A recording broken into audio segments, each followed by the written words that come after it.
မင်္ဂလာပါမမေတို့ရေ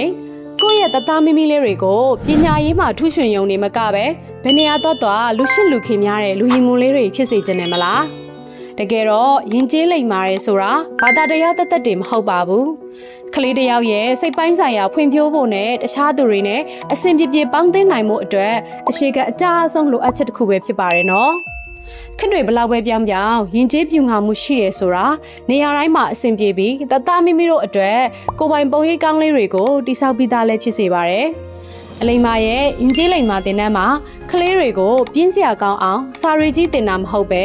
ပျော်စရာကောင်းတဲ့ပုံမြင်လေးတွေကြပြားလေးတွေနဲ့နားလည်သဘောပေါက်လွယ်ပြီးလက်တွေ့ကျင့်သုံးခြင်းစိတ်ဖြစ်တဲ့အထိသင်ကြားပေးတာဖြစ်လို့အရင်ကလူကြီးတွေနဲ့တွေ့ရင်ရှက်ပြီးပြေးပုံနေတတ်တဲ့တသားမိမိလေးတွေတောင်ကိုယုံကြည်မှုရှိရှိနဲ့ယဉ်ကျေးကျေးနှုတ်ဆက်တတ်လာကြပါတယ်